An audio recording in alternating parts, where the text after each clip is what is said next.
Watch this vidcast, or I'll gouge your eyes out. Welcome back, horror hounds, to Ghostman and Rivera's Horror Show podcast. I'm Mike Ghostman Pickle. And I'm James Rivera. Today we're going to be discussing two pairs of films. We're going to be discussing a JOE Bob double feature of Hogzilla and Scare Package. And no, not Michael's extended Scare Package, but Scare Package.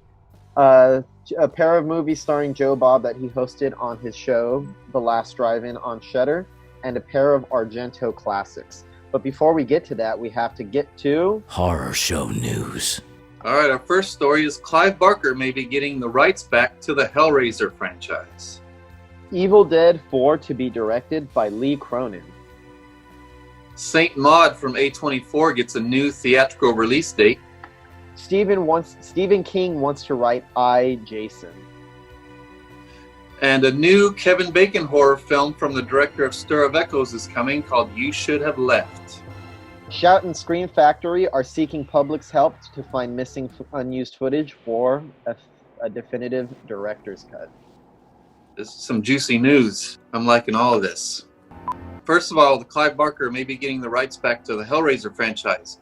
As we reported before, the rights to many classic films are reverting back to the creators because of a copyright law change in 1976.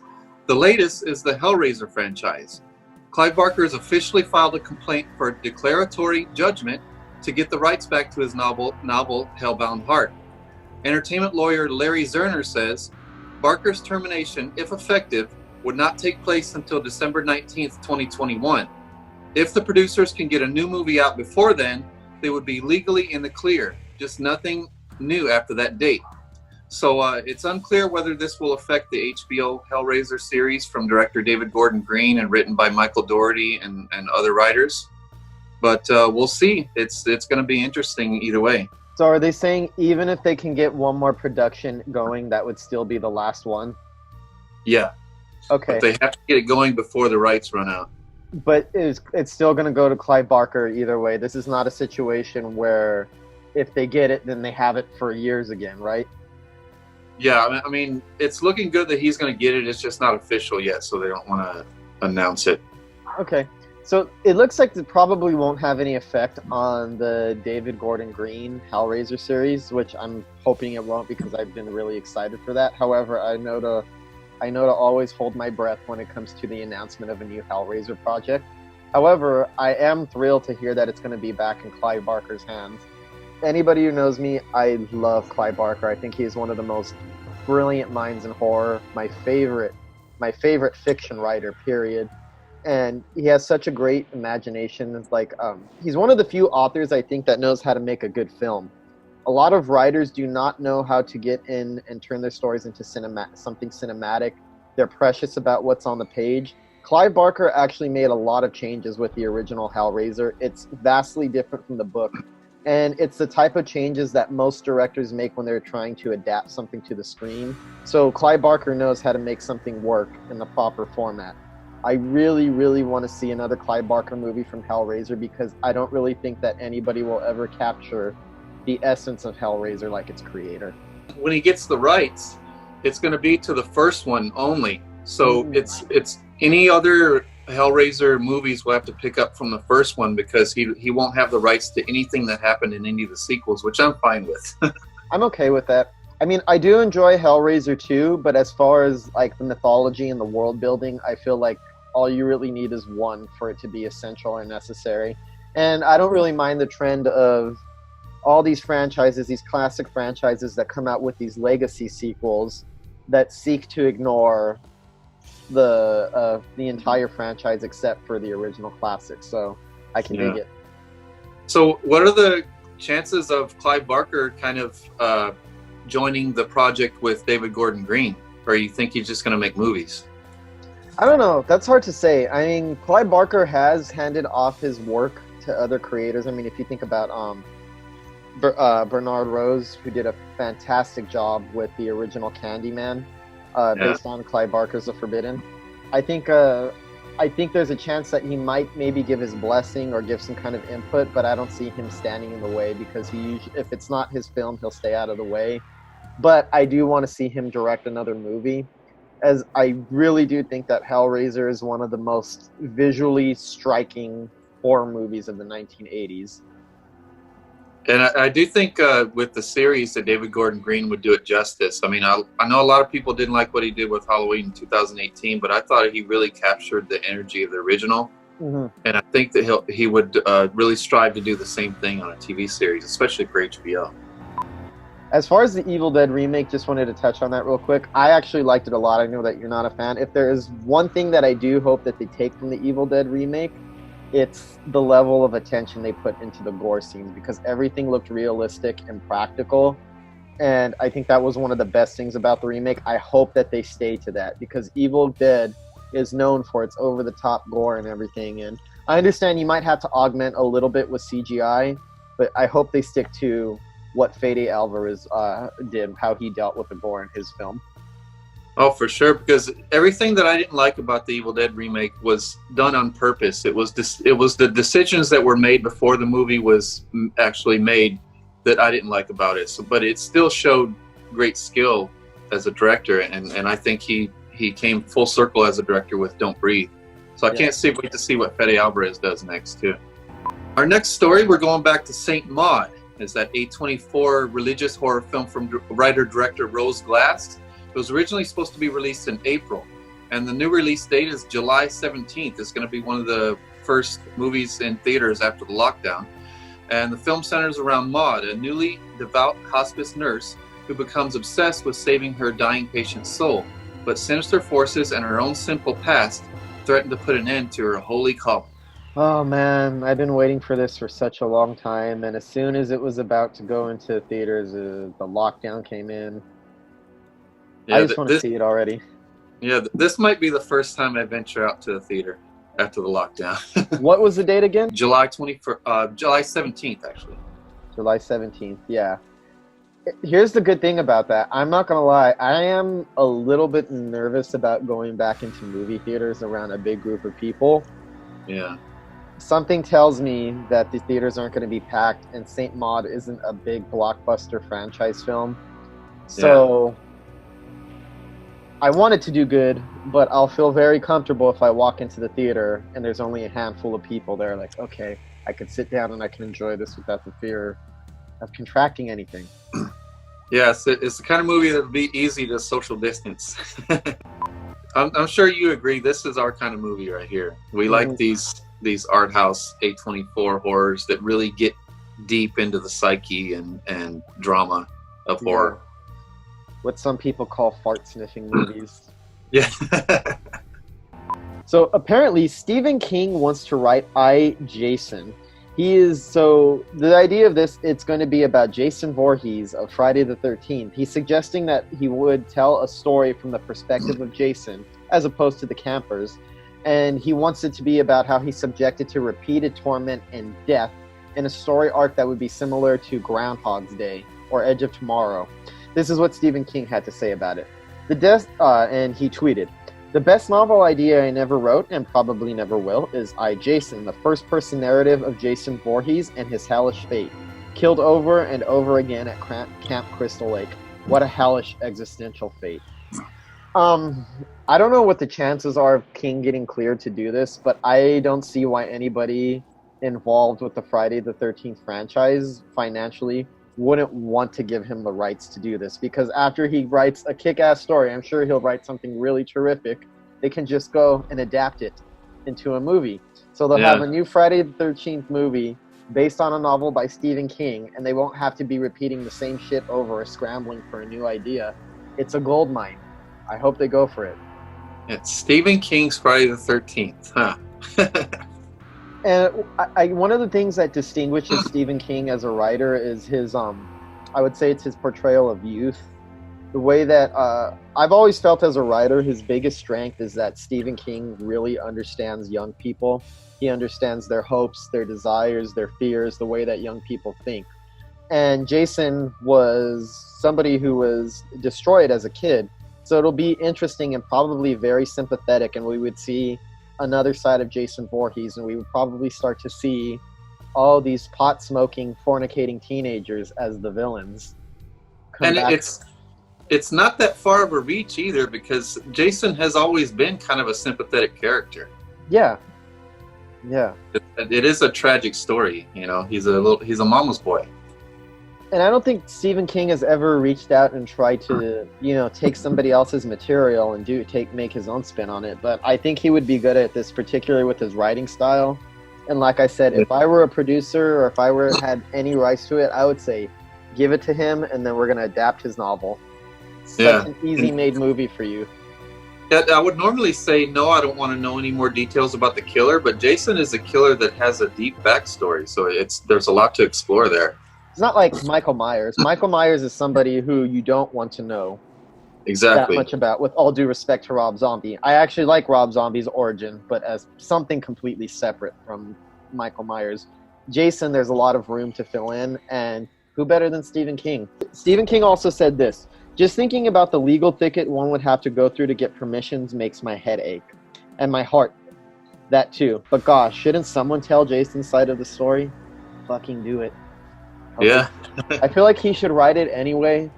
And then once they give the rights and they let it go, like, okay, I already got the manuscript ready. He writes at such a fast pace anyway. Yeah, especially with all the rights and stuff up in the air, this is a perfect time for him to come in and do it. I'm really excited about this next story. It's the Kevin Bacon horror film, You Should Have Left. I'm a huge Kevin Bacon fan, always have been since I was a kid.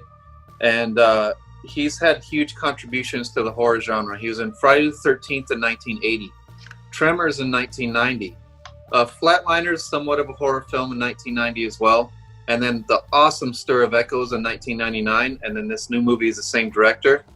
He did Hollow Man, which he was really good in. I had problems with it, but it was still a solid movie. And then Death Sentence in 2007 wasn't exactly a horror movie, but it was a revenge thriller from James Wan. Excellent. I think it's one of his best performances. And then he had a misstep with The Darkness in 2016. I didn't even finish it. I watched a little piece of it, and it just seemed like such a generic haunted house movie. So I really hope he redeems himself with this one. So Kevin Bacon joined Stir of Echoes writer-director David Coep again in the new film set to release on demand. Oh, it's June 19th. Stir of Echoes writer-director? Yeah. Oh, I'm even more interested now. And it's released on demand June 19th. Here's a synopsis. Theo Conroy, played by Kevin Bacon, is a successful middle-aged man whose marriage to his much younger actress wife, Susanna, played by Amanda Seyfried, is shredding at the seams, frayed by her secretiveness, his jealousy, and the shadow of his past. In an effort to repair their relationship, Theo and Susanna book a vacation at a stunning, remote modern home in the Welsh countryside for themselves and their 6-year-old daughter, Ella, played by Avery Essex. What at first seems like a perfect retreat distorts into a perfect nightmare when Theo's grasp on reality begins to unravel, and he suspects that a sinister force within the house knows more than he or Susanna have revealed, even to each other. Director David Coep wrote the script based on a novel by David Kellman. The trailer's really solid, looks really good, and you know, this type of story has been done to death. A couple goes to a dream home, and there's a sinister forces in the home, but the addition of the marriage problems and the secrets within the family and his past coming back to haunt him, it all seems like a really good combination and a great cast to do this type of story. It looks really good, really solid filmmaking just from the trailer. So it's a VOD release, correct? Yeah, June 19th. Can't wait to see this one. Okay. I'm definitely going to have to check it out. I mean, the one good thing about this quarantine, and like I said, I'm a moviegoer. I always prefer the theatrical experience, but it's nice to have a raft of these new films to stream. In the meantime, something to do while we're all locked up. Here's another one. Are you a big Kevin Bacon fan as I am? Not as big as you, but I do like Kevin Bacon. Another thing with in regards to horror, Robert Englund said that he would want him to replace him as Freddy Krueger. If there's any one actor he could pick to carry on the mantle of Freddy Krueger, it's Kevin Bacon. And you know what? I could fucking totally see it. It makes perfect sense. And then with the way it would just kind of bring things full circle, the way that he's connected to the Friday the 13th franchise, and how those were that in A Nightmare on Elm Street were the two dueling franchises of the horror franchises of the 1980s. I hope that happens too. Yes. Kevin Bacon seems perfect for horror. I don't know why. There's something about him that fits perfectly into horror movies, genre films. I think he should have done more horror films, but the contributions that he has had, it shows that he's selective about what he chooses. He just had that one misstep with the Darkness, but I like the projects that he chooses, and I think he would be perfect for Freddy because he has this way. His dramatic acting is really solid. He's very natural, and he's also very good at going over the top and still being convincing. Yeah, and he's got that lanky body, and he really still looks good for his age too.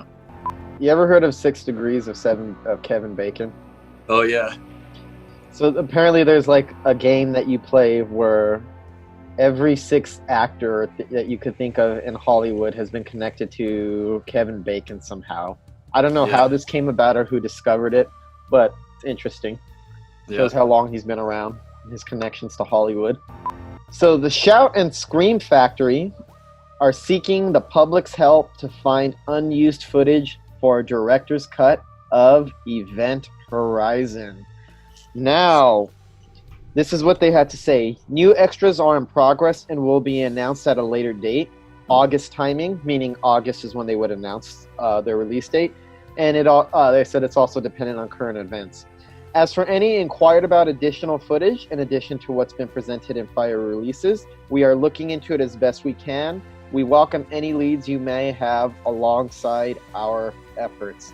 So the famous story with Event Horizon is that it was trimmed down, and you already know this, Michael. I know you're a big fan of the movie. It was trimmed down because the studio thought too much of the material was too extreme or too offensive, and they tried to reassemble it at a later date, and it seems that the footage was lost.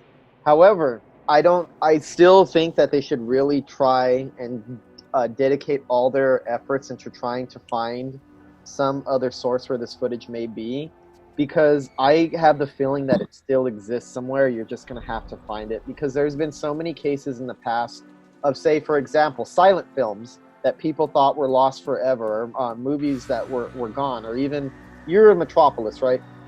Yeah. The old science fiction movie. It was just in the last decade that they found like over an hour's worth of footage, almost an hour's worth of new footage to add back into the movie that was cut out, and I believe they found it in a mental institute. Or no, that might have been The Passion of Joan of Arc or another one. But it's a frequent occurrence with silent films. Things that we don't exist anymore end up being found in some kind of vault somewhere. They dig it out. This is far from a silent movie, so if they can dig out all this lost footage from old ass silent movies, I don't see why they can't do it from a late 90s movie like Event Horizon. I have to believe that the footage exists somewhere. It's just going to take a lot of scouring and detective work to kind of weed it out.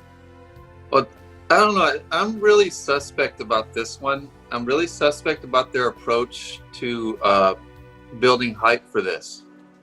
Because as we reported before, the director and the producer of Event Horizon have been searching for years and years and years. They've looked everywhere for this footage. So then this company brings up, they're going to do the new Blu-ray release, and then they start teasing, saying, "Oh, we're looking for, you might get the old footage. You might get the old footage you've been looking for." But then to find out that they don't have it, it just seems like they're teasing that they're going to get it before they actually do the release, to build up interest in the release. And then they're just going to build our hopes up, and then it's not going to have it. They're going to say we couldn't find it, and it was just a ploy to get people to buy it, that is a very distinct possibility, and there's a chance that they won't find it. However, there's no way to do this without trying to build up hype or trying to reach out. They want to find it, if they want the public's help, or for anybody who might know, the only way that they could get that information is if they release it to the public that they're looking for it. So, kind of a double-edged sword. Yeah, and if they're asking the public to help them look for it. They're desperate at this point.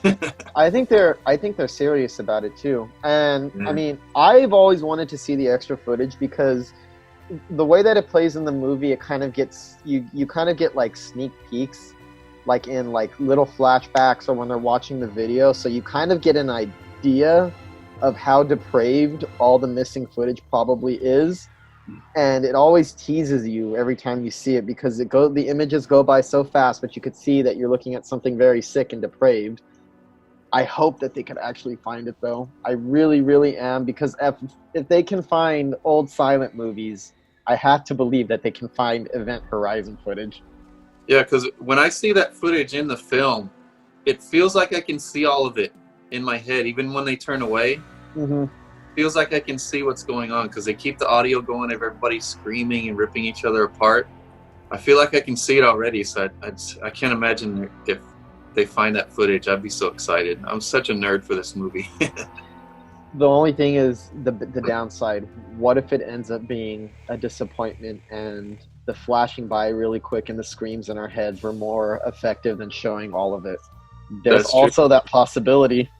Yeah. But we'll never know. However, I do think they should still find it anyway. Try to find it anyway, just so we could have both versions and the audience can assess for themselves which version they prefer, the theatrical one or the lost footage or the director's cut. Yeah.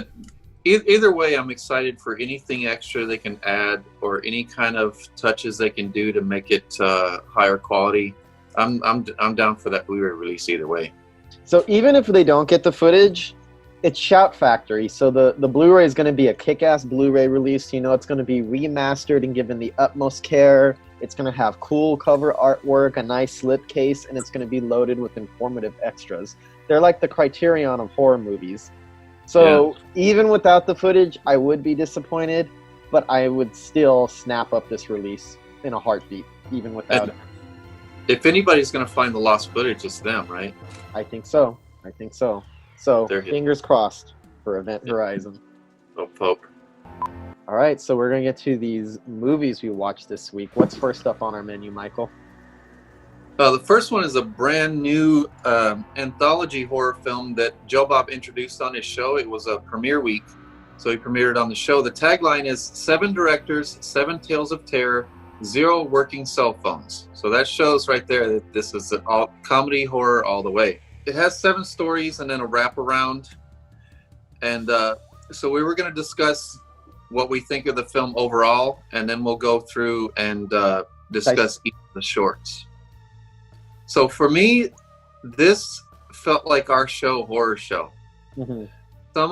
Some of the movies went a little higher in quality. You could tell they took a little more care with them, a little more, put a little more into them.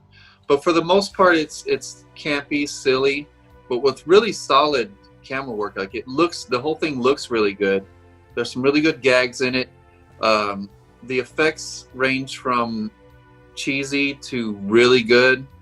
The story at its best, though, I know some of the effects are cheesy, but the gore effects and the makeup and all the practical effects, at its best, for me, rank up with some of the best makeup effects that we've seen in the last decade.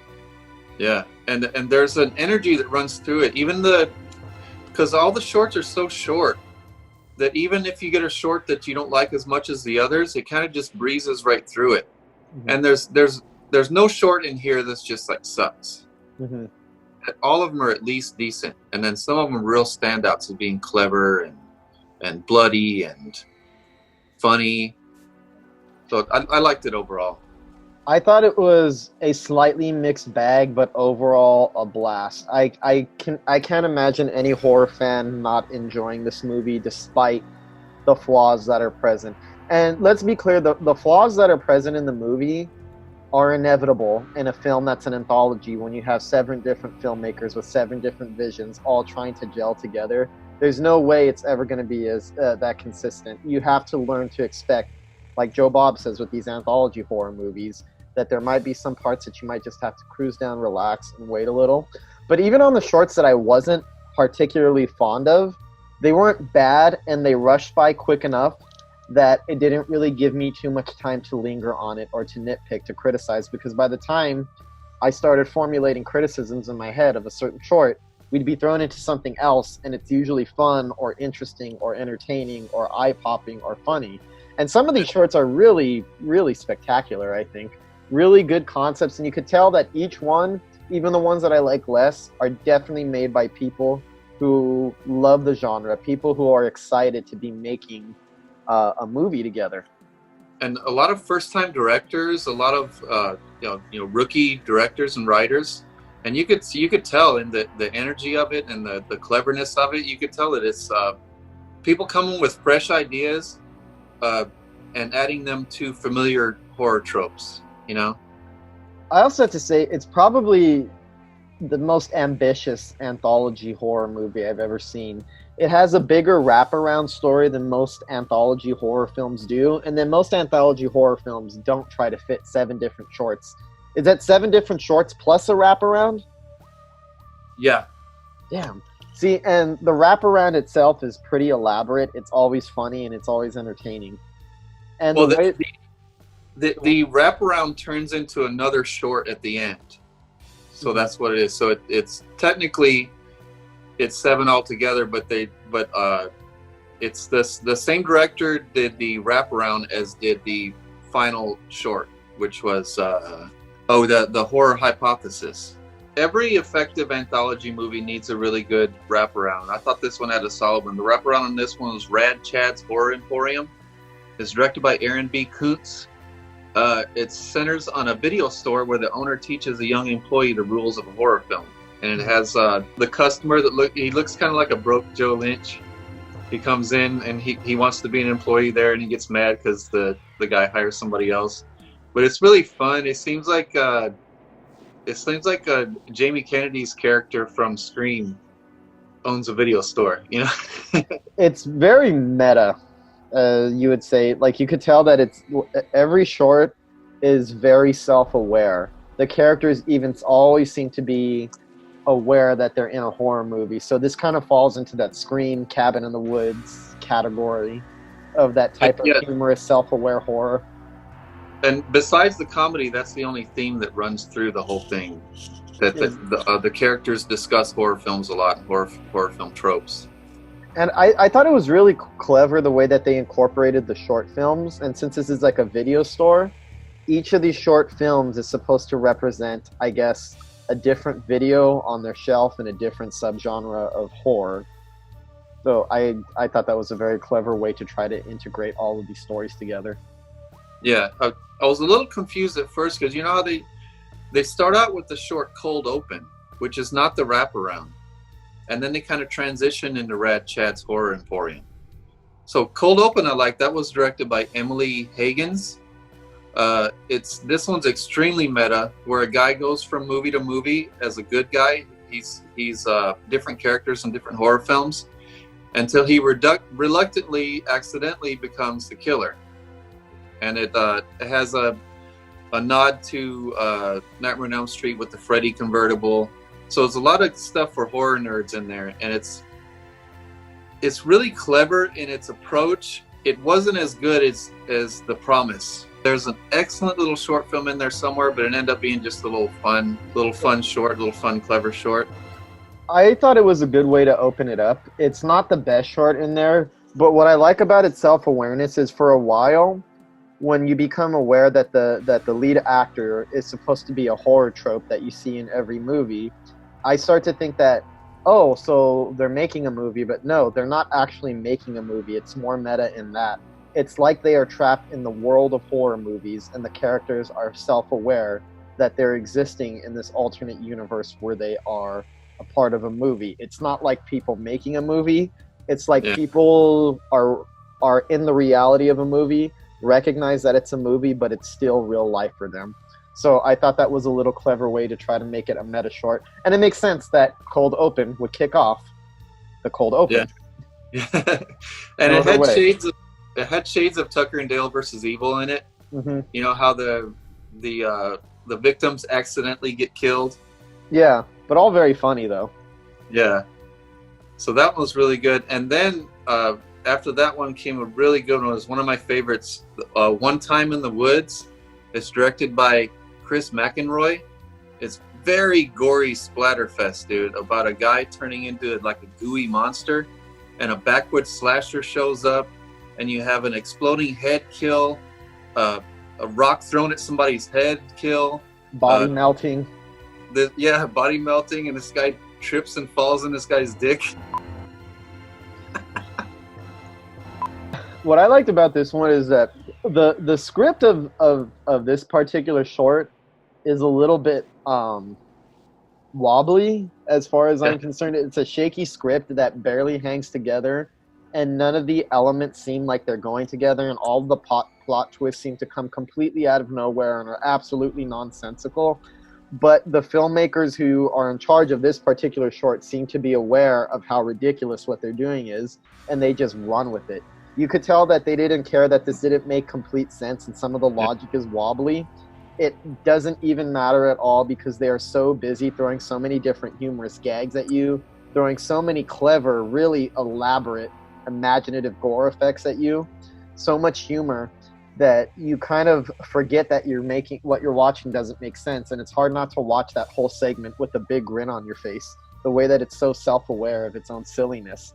And my God, what excellent, this might have the best gore effects, I think, in the entire film.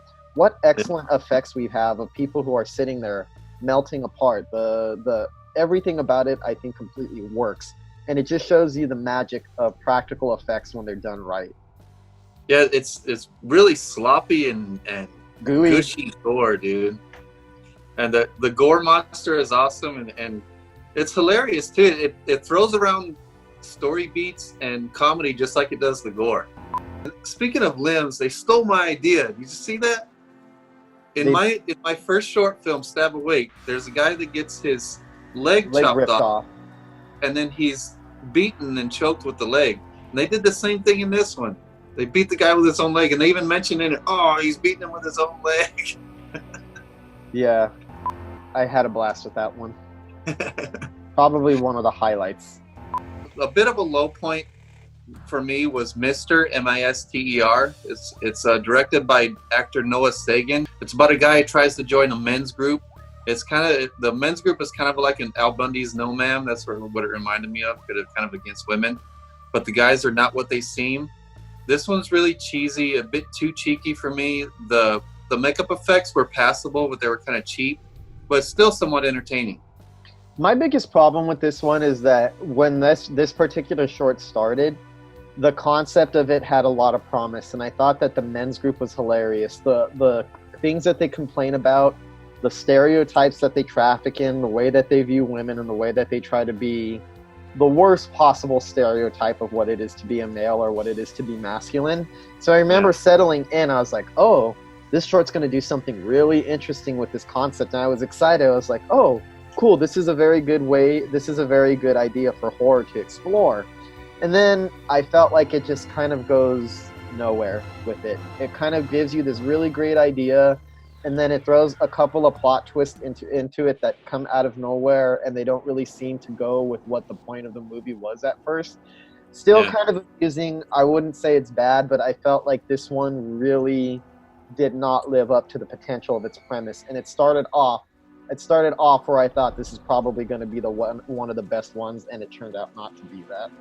Yeah, the banter back and forth between the guys and the comedy was better on this one for me than the horror elements. Yeah, and I feel like they could have taken that idea and refined it and used the horror to try to attack the idea of toxic masculinity, if that's what you want to call it. But instead, it just turns out to be something a little typical. I'm like, if you were going to tease that you were going to tackle these themes using horror, then you should have gone a little bit further with it. I just felt like it was just almost thrown out. Now, it makes it feel a little bit less effective, but still mildly entertaining, even though it ends on kind of a low note for me. And I believe that's Noah Sagan's first try in the director's chair. Mm-hmm. So he shows some promise. Yeah. They just need to, I guess, refine the idea a little bit more next time. But there is promise in there. And it goes by quick. Yeah. And it kind of brought the energy down a bit, but it felt natural. Because you know how some of the best movies have like lulls, where you kind of rest easy from all the action and the craziness, and then it picks up again? So it's kind of the flow of a feature film. Yeah. But for me, it got back to greatness with Girls Night Out of Body. This was my personal favorite of all the shorts. Really? This one was more cinematic, more stylish, and it still had an air of fun to it. This one was directed by a pair of directors, Courtney and Hilary Anjubar. It's about a group of girls have a girls' night, and it starts out as a typical slasher stalker who's trying to kill the girls, but the girls turn the tables on him. This one is more artistic, it's more cinematic, but it's still got a cheeky quality to it that keeps it in the vein of the rest of the shorts. See, I liked the visuals of this one, and I liked kind of the level of quality they put into the cinematic aspects, and I like the way that their faces look after they lick the candy, and there's some good stuff going on. But I honestly felt like the idea for this one could have been developed a little bit more. However, I also recognize that they're working within the framework of a larger anthology movie. Yeah. And they can only flesh things out so much so much before you have to move on to the next short. So there's a couple of things on here that I would have liked expanded on more. A little bit more about the candy, what it was, who that lady was at the liquor store where they got it, the laughing. Yeah. I felt like it teased at a lot of possibilities that it could have fleshed out a little bit more. However, I also recognize, like I said, it's an anthology film and they don't have all day to do those things. But yeah. I did enjoy it, though. Not one of my favorites, but enjoyable from purely a cinematic point of view. And then they followed that one up with another great one. The Night He Came Back Again, Part 4, The Final Kill. That might actually be my favorite one. This one's a close second for me as a favorite. This one was directed by Anthony Cousins. So it's about a girl who sets out a trap for her killer, for a guy that's trying to kill her. And then she kills and tortures him again and again and again, and he keeps coming back. It's clever, funny, gory. And it's probably the most inventive out of all the shorts. I love all the kills. There was a great head stab kill, a great exploding head kill, fireworks that blow a guy in half. It was all good. And that's what I like about this one. Did you notice how many different kills you just listed off right now? Oh yeah. There's enough violence and gore in this particular short to fill up a whole slasher movie. You could tell that the filmmakers really studied the tropes of slasher movies, the cliches, the virgin, how the boyfriend always dies. Kind of reminded me of Scream a little bit, or Nev Campbell's, like in the first one and then the second one. Her boyfriend always ends up being ruined. I thought that they really played with the tropes in a very clever way. And the monster, the villain, the slasher, had a really cool look to him. All of the kills were inventive. The dialogue was absolutely hilarious, playing up the self-aware aspects of it, knowing that they're kind of in a slasher movie. The lines about how every year we get fireworks, hot dogs, and you to come back. And then it just kind of making fun of like that whole thing with like Friday the 13th does it, where you kill this character, there's no way that they could survive, and they magically keep coming back for no fucking logical reason whatsoever. So it manages to pack a whole series worth of storyline into a very short amount of time, and a whole movie's worth of gore and inventive kills into a very short amount of time. Thought it was kind of a brilliant short film, just because it combines so many different ideas that feel really fleshed out and figured out. You could have made most filmmakers, I feel, would have needed a feature-length film to get across what this director does with just a very short amount of time.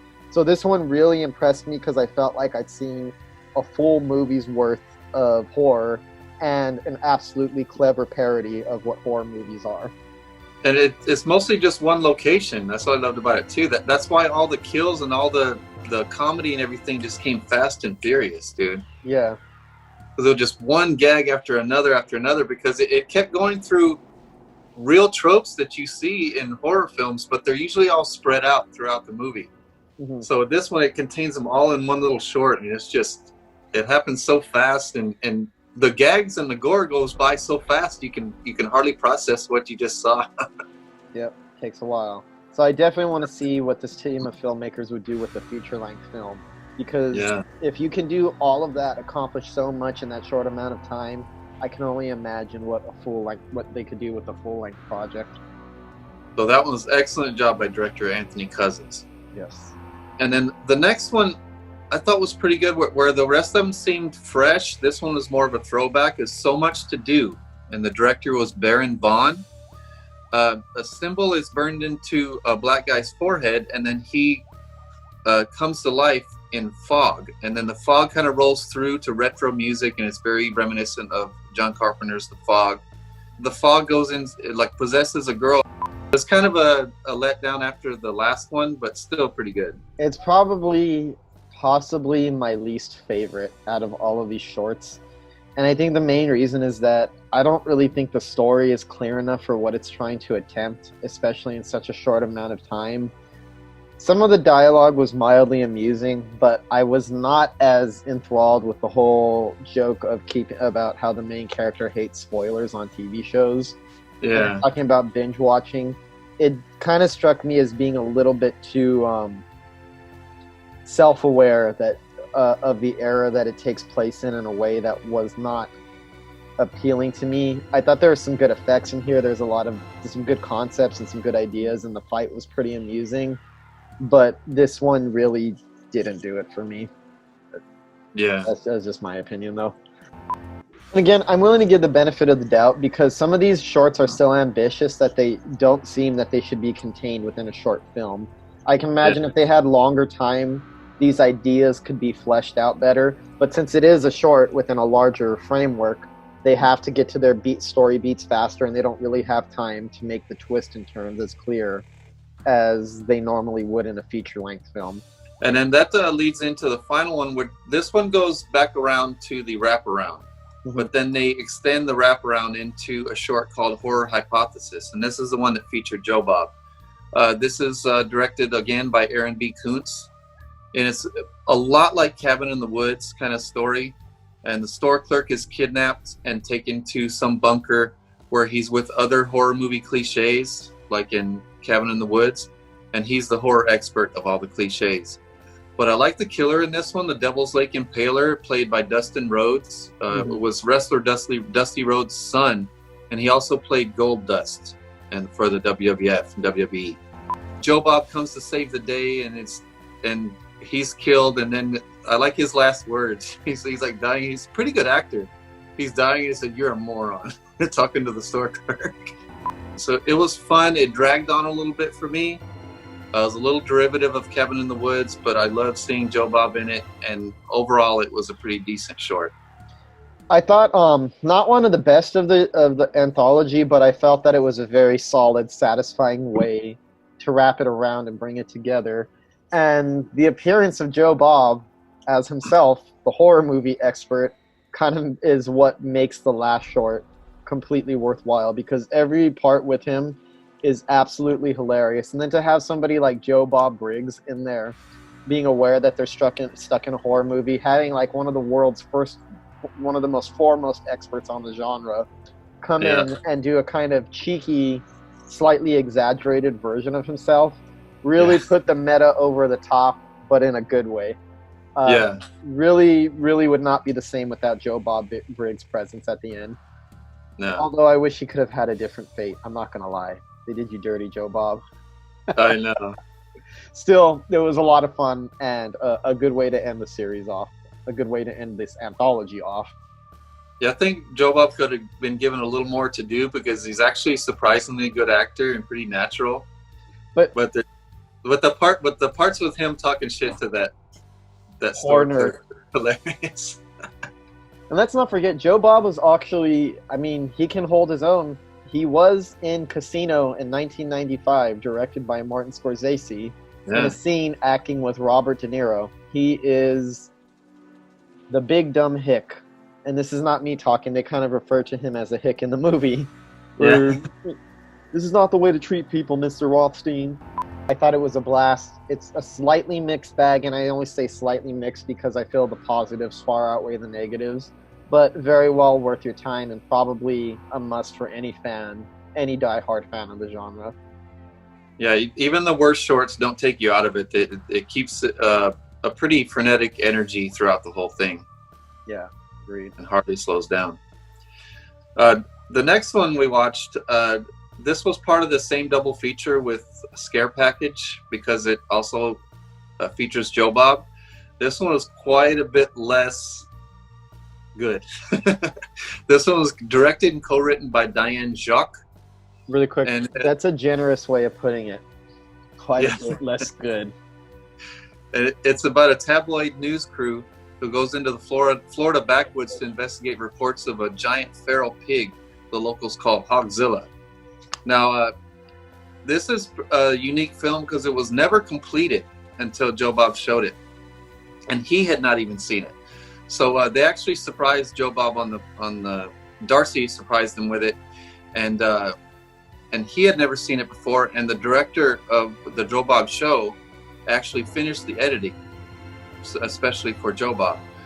So Joe Bob was saying that he was broke at the time, and the director let him have a say in the movie, and she should have let him have even more of a say. Because that beginning, right from the beginning, it's like cheesy newspaper clippings and news stories to set up the story, and then it goes into Joe Bob hunting the hog with his son, and then it says 1 year later, and then it shows a group of bikini-clad girls, really cheap kills. Every kill in this movie was cheap, and then it goes girls in bikinis, and there's a fake kill with a transition into more newspaper clippings, and then a picture of the girls in bikinis are in the newspaper clippings. How is that possible that the victims of murder are standing there in a newspaper clipping? Okay, this movie, let's be frank, it is fucking awful. It is not good. There's a reason that this was on the shelf for so long. Yeah. And I admit, I got a certain amount of entertainment value out of it, mainly because it's really bad, and I kind of have a fun time watching and breaking down bad movies.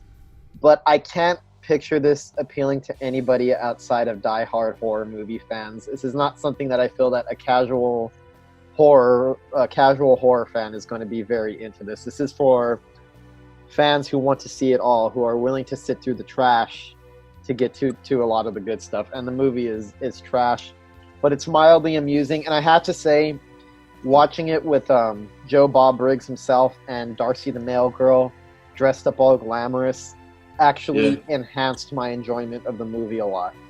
It really did. Almost every time they broke to go back to Joe Bob, he had a huge smile on his face, and he was laughing so hard he could barely get out what he was going to say. Yeah. I actually think Joe Bob and Darcy's commentary on this was more entertaining or better than the movie itself. There is some entertainment to be had here. The dialogue is so atrociously stupid that you can't tell if it's supposed to be stupid or if it just is, because I think there's a difference. The kills, like Joe Bob said, these are some of the fucking weakest kills I've ever seen in a horror movie. It builds up like they're going to do something really graphic, and then it's just some lame, shaky cam, a couple of noises, and then it moves on.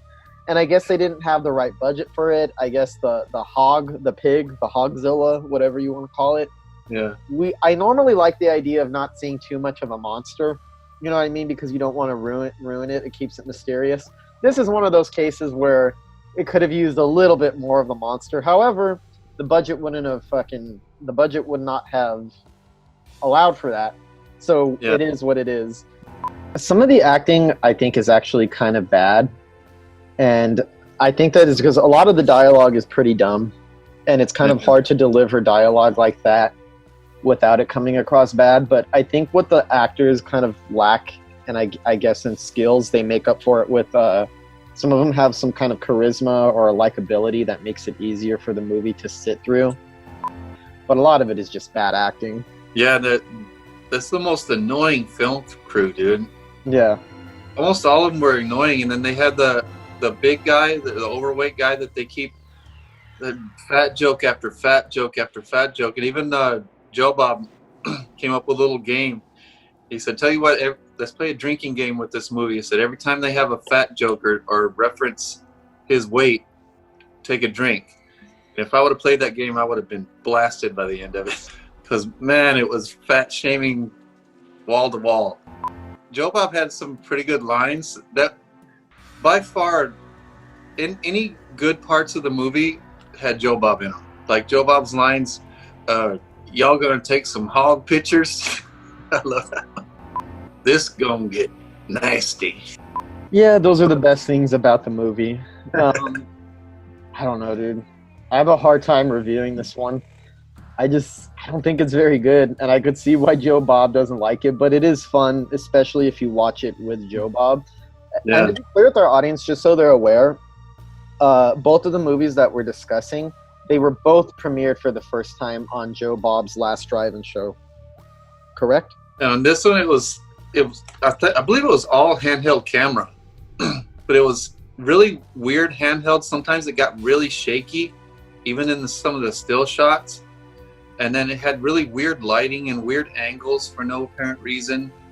And then the worst part of it for me is all the random banter between the characters, the film crew. We end up, for most of the movie, just watching them camp. Just setting up their tents and making some barbecue and just hanging out and drinking. Like, what are we watching this for? And then while somebody watches them from the woods, that was a big chunk of the movie. And then a hurricane comes and they don't do anything about it. They knew the hurricane was going to come before they went into the woods. It comes and they don't even do anything about it. They just like watch their shit blow away and then just wander around the woods for a while. But no characters really stand out. And then except for the big guy, and then the Marine that showed he was a Marine by having a Marines shirt on. So. And as Joe Bob pointed out, nobody actually wears shirts that just say Marines like that. No, not Marines anyway. Fans of the Marines might. Yeah. It looks dated, even though it's only 2007. Yeah. Just released this year. I don't know. No good kills. No good monster attacks. Nothing really fun about it except for Joe Bob or some of the cheesy lines. But I highly recommend, if you're gonna watch this, just watch it as a piece of horror history, and definitely watch it with Joe Bob. Him and Darcy just actually really enhanced it. That's the only way to watch it right now. You Yeah. can't see Hogzilla or Scare Package unless you want to watch it as part of the Joe Bob special. Oh, Scare Package hasn't even been released yet? No, they're both available on Shudder as part of the Last Drive-In Season 2 as the two most recent episodes. So if the audience wants to go check them out, you got to go either have a Shudder account and you got to get on there and watch it with Joe Bob. Now, guaranteed, if you don't like commentary in the middle of the movies, you could just fast forward through it. You could still Yeah, see and actually with Hogzilla, you're probably going to want to see it with the commentary, and even though it's going to bloat the length of it, it'll be less enjoyable if you don't watch it without the commentary of Joe Bob and Darcy. And as good as Scare Package was, I think Joe Bob's commentary actually enhanced that as well. Yeah. So right now, it's your only options, folks. One thing I loved about watching Joe Bob host Scare Package is that all these new directors, I was just so happy for every one of them. I just put myself in their shoes and imagine what they must be feeling at that moment. That either their first short film or one of their first short films is being critiqued by the great Joe Bob, and he liked most of them. So yeah. I was just really happy for all those new filmmakers. Now our next two movies, we're going to dive into Argento again this week. James and I have both been kind of revisiting some Italian horror with Argento and Fulci, and this one is an improvement definitely from Inferno for me. Tenebre from 1982. It was both written and directed by Dario Argento. It's about an American writer in Rome who's stalked by a serial killer who harasses him and kills everyone associated with his new book. It stars Anthony Franciosa, his excellent performance as Peter, the author. Daria Nicolodi as Anne. She's in a few of his films. And the great John Saxon is his agent. He was kind of misused here as far as I'm concerned. John Saxon was reduced to a little bit part, and he's kind of wasted. I don't know, it kind of like Inferno, it kind of starts on a somber note with just a guy reading out of the book Tenebre and talking about a guy who lives on murder. So that kind of sets the tone, and then did you notice the opening song sounds very much like Daft Punk? It does. So I can see how Daft Punk is going to be a good fit for his new film. Mm-hmm. This is like, for me, Tenebrae is mid-level Argento. It's not one of his great films. It's not one of his masterpieces. But then again, he also has some films that I don't like, I don't enjoy. It doesn't fall into that category either. So this kind of like sits somewhere in the middle of his filmography, where I feel it's solid, it's enjoyable, it's engaging. It actually has a couple of the best kills, I think, of Dario Argento's career. But overall, it doesn't reach the spectacular heights of something like Deep Red or Suspiria or his earlier work like The Bird with the Crystal Plumage, or even the next film that we're going to talk about. So overall, a very solid Giallo movie, but not one of his best. And also, what makes this interesting is this was made after he had kind of given up doing traditional, straightforward Giallo movies. He started delving, after Deep Red, he went into Suspiria and then Inferno, which I'm not a fan of, but he was going into a more heightened style of horror, where the surrealism is a little bit at a much bigger level, a little bit more emphasis on color schemes and visuals. This feels like him stepping back into his comfort zone after expanding his palette as an artist. And you could see that he's refined some of the techniques that made him such a talented filmmaker, but it's not a big standout within his filmography. Yeah, the highlights of this one are definitely the kills. I mean, for instance, like the story, the whole mystery and everything is kind of weak compared to the kills, because the kills and some of these awesome sequences make it appear like it's going to be another Dario Argento masterpiece. Mm-hmm. And then it kind of hits these lulls. I love that whole sequence where that girl is attacked by a homeless man in the street, and then she goes home just for the killer to attack her in her home. I thought that whole sequence was done really well paced, well filmed. The killer stuffing the pages of Tenebrae in the victim's mouth and then slitting her throat. I thought it was very effective without showing off, without being too over the top and too unbelievable. And then that scary ass dog chase, where this Doberman keeps scaling these big, tall fences to get to this girl. And I thought that was genuinely scary, because it really looked like a dog chasing a woman. And the dog attacks were somewhat faked out, but damn, they look real. I guess my big problem with this movie is that, and this is characteristic of almost all Argento, even at his best, he does not seem to care so much about the stories he's telling. He only wants to use his stories, for the most part, are an excuse for him to show off on the screen, to throw some razzle-dazzle at the audience, to show these really magnificent set pieces. So I find that the best work of Argento either happens when he completely commits to his style that it becomes kind of like a hallucinatory fever dream, and the fact that the script doesn't make sense doesn't really necessarily matter because you're so overwhelmed by the artistry. Or if he so happens to get a writer or hire a writer to work with him who does actually care about the story. And this falls somewhere in between that, where it's not one of the weakest of Dario Argento's scripts ever put to the screen. It's not one of the best either. And you could tell that Argento was more committed to trying to make the visuals spectacular and eye-popping for the audience. And a lot of it works. Whole sections of this are really kind of spectacular and really well done. So there are whole sections of this movie where I think, wow, this is magnificent. However, like you said, there are some lulls here and there.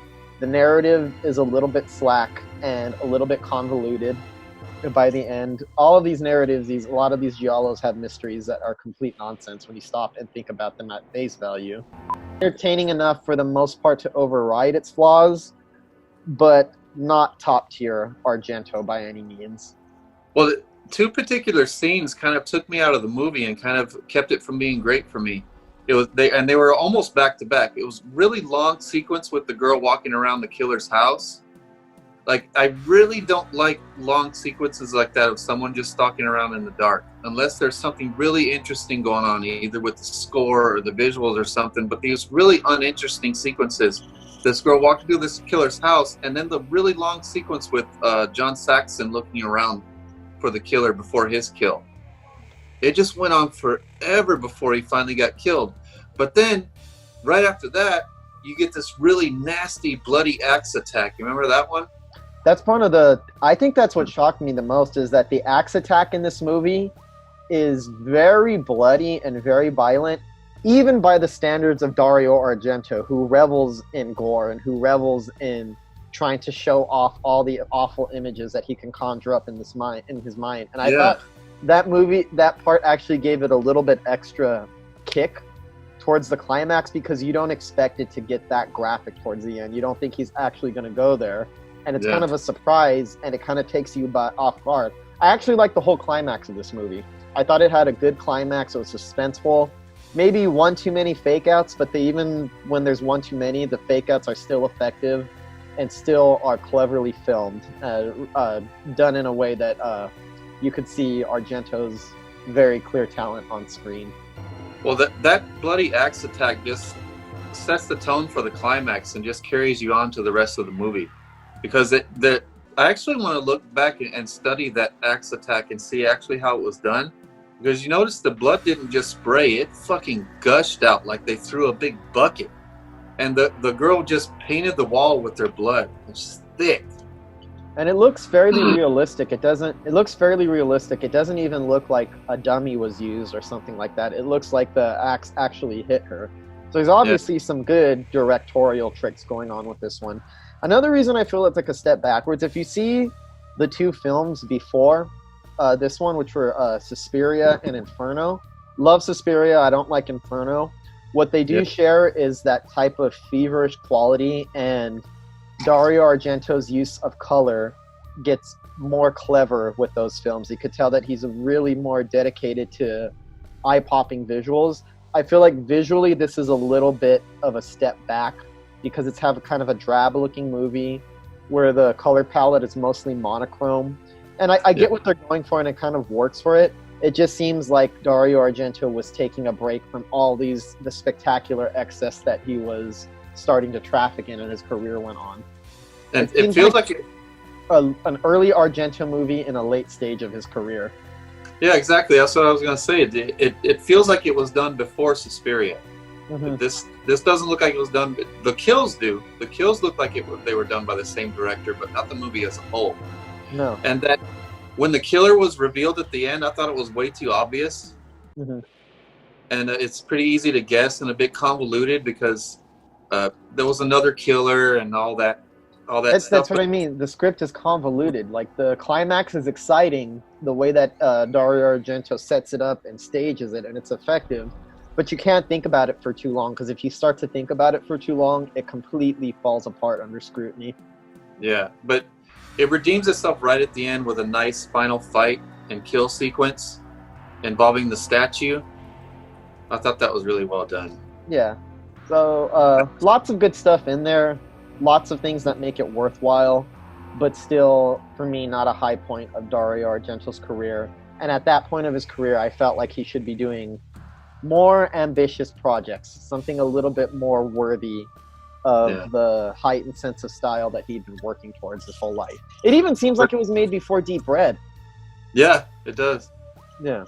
But I did love seeing Daria Nicolodi. I always like seeing her. I love her face. I love her delivery. I love the way she acts. I love everything about her. I always like seeing her in his movies. That was actually Argento's muse for a long time. After Deep Red, after her major role in Deep Red, she was in most of his movies, and even the one that she's not in, Suspiria, she is one of the co-writers on Suspiria. So she ended up having a very long, fruitful collaboration with Argento throughout the years. And I believe she was also in The Mother of Tears with Asia Argento. And she's in the one that we're going to be discussing upcoming. Now, this one is definitely my favorite of the week and one of my favorite Argento films, and it gets better every time I watch it. It's Opera from 1987. Written and directed by Dario Argento, and he had help on the story from Franco Ferrini. And it's about a young opera singer who is stalked by an obsessed fan and is made to watch as he kills everyone associated with her so he can claim her for himself. It stars Christina Marcellak as Betty, the singer, Ian Charleson as Marco, the director, and once again, Dario Nicolodi as Mira. the singer's agent. This was Absolutely from love it.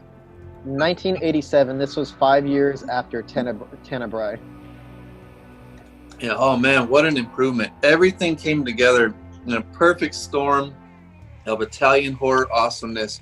I like it like it more each time I watch it.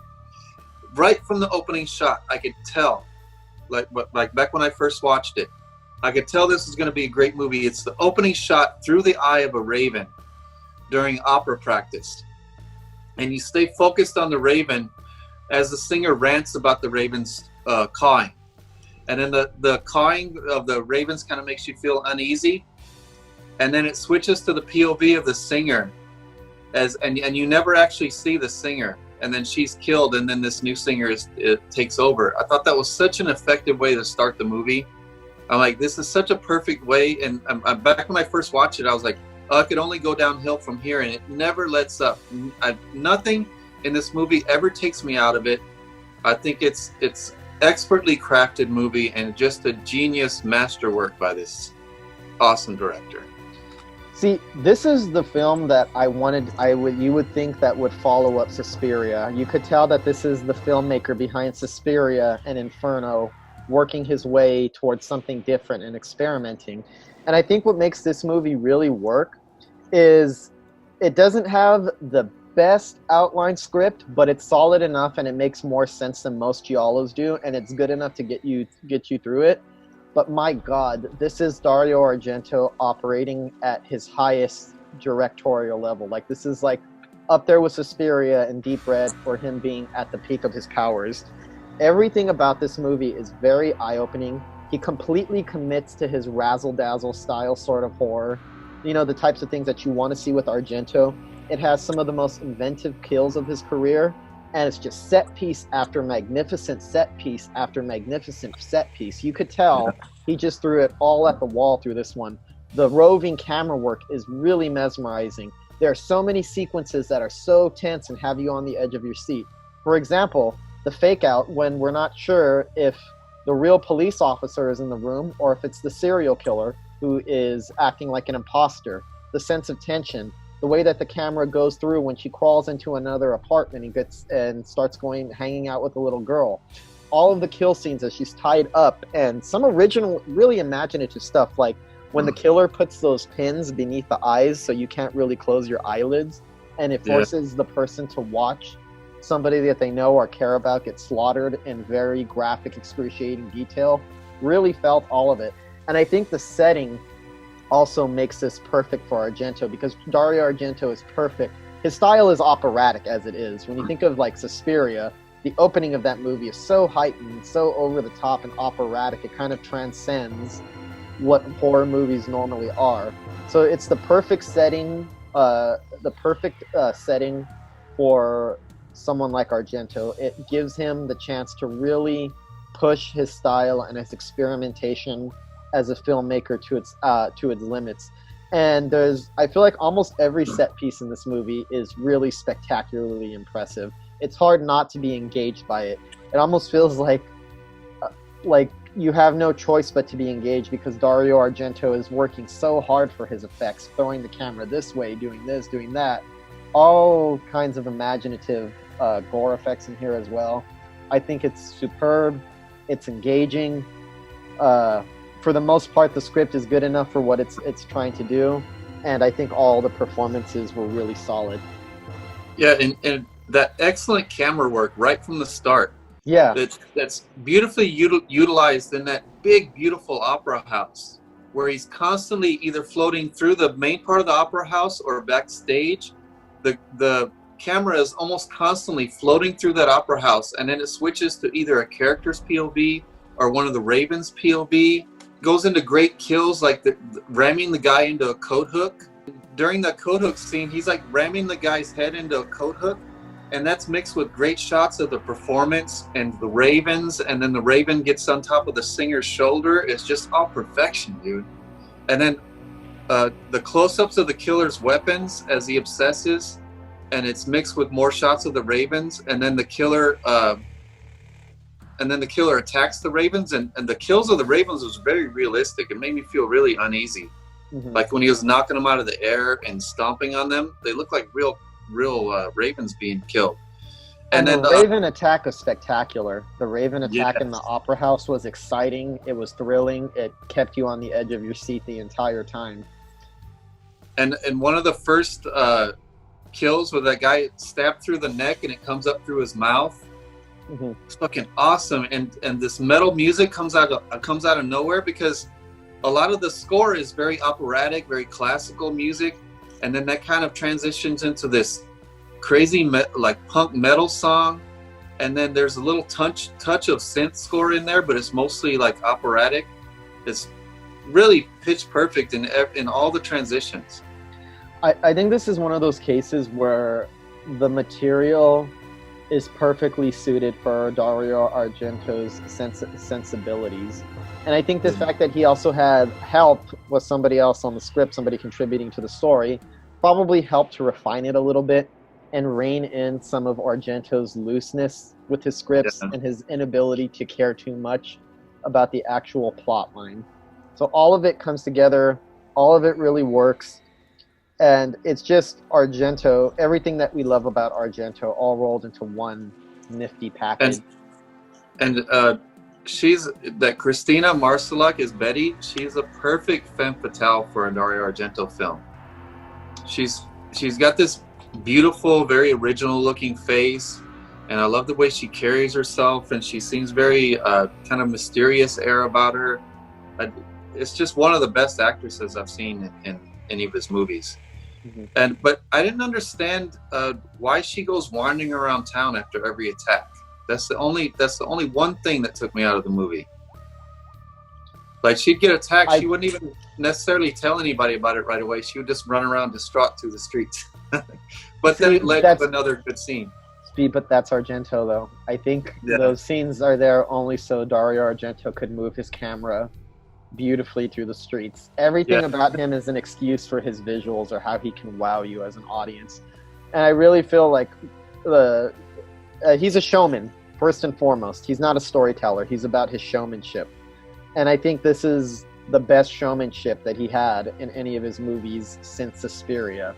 It's the first one that kind of fulfills the promise of what Suspiria was going for.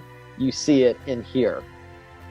Yeah, and I love how the shots of the killer is mostly his POV, so you never get a glimpse of him. Mm-hmm. So the first time you actually get a glimpse of him is through her dream. So I thought that was very effective. Kind of gave me a little jolt. You're so used to this faceless killer, and all of a sudden this masked killer pops up in her dream. I thought that was really cool. And isn't this some of the best POV camera you've ever seen in a horror movie?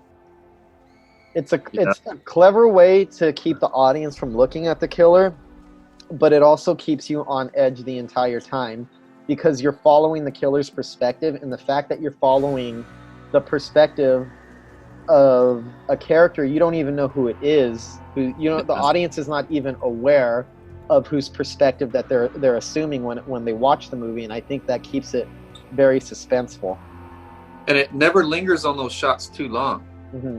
It never overstays its welcome. You know, it seems to, the POV shots are just enough to get you in that frame of mind of following the killer around, and then it switches to something else. One of my favorite sequences and some of my favorite camera work is when the director of the opera releases the ravens so the ravens can go out into the crowd and find the killer.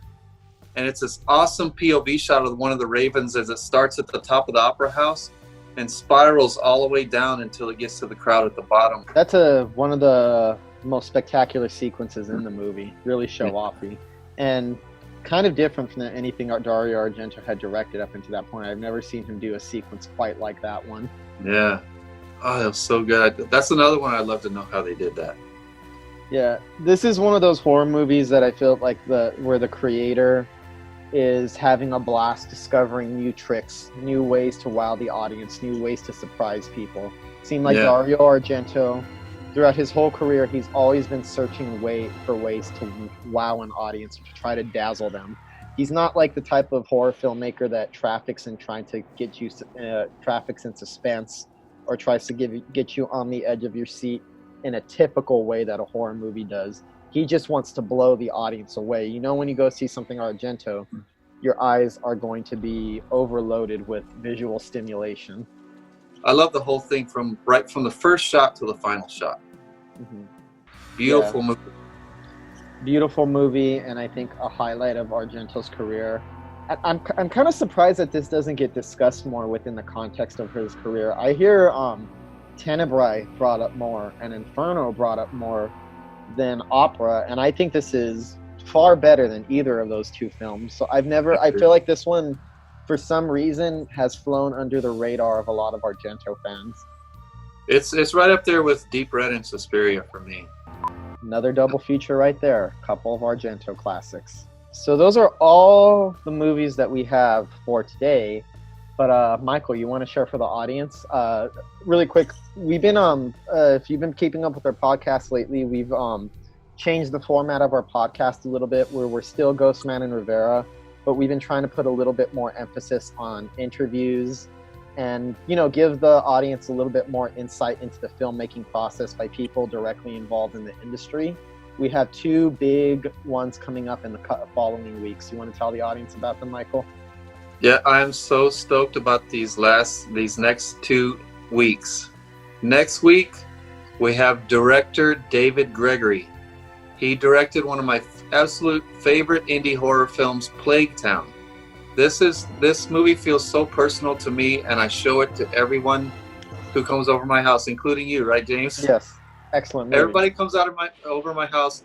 Most people have never heard of it, and I show it to them, and it's like, it's campy and low budget, but it's also really frightening and scary and original. And he's also works for Severin Films. So we've got a lot to talk to David Gregory about. Then the week after that, we have up-and-coming female director Jen Wexler, who directed The Ranger, which is on Shudder. So if you get a chance, watch The Ranger before we interview her in the next 2 weeks. So I'm really excited about these next 2 weeks of podcasts. I hope you guys check it out. So I hope you enjoyed today's podcast. I think this is the first time in a while that Mike and I went at it alone, but it's only because our next couple are going to be full-on interviews, and we got plenty more after that, folks. We got a lot coming up, lots of people who want to come on and do the show. I'm really looking excited. I feel like our podcast is growing and getting better at this and right now. Don't forget to check us out on social media so you can keep up with we not only have the podcast going with all these great interviews coming up, we also have a feature film coming out which is entering festivals later this year, and we also have a TV show, Pickles Horror Show, which is on a hiatus right now. We're on the American Horrors channel, so we don't know what's going to happen next. We're kind of toying with the idea of making an anthology out of our shorts. We'll see about that, but stay tuned to our social media pages and we'll keep you up to date on everything, the podcast, the feature film Pay Up, and the TV show. It's Instagram @Pickles Horror Show and Facebook.com/Pickles Horror Show. Till next week, folks, happy horror. Happy horror.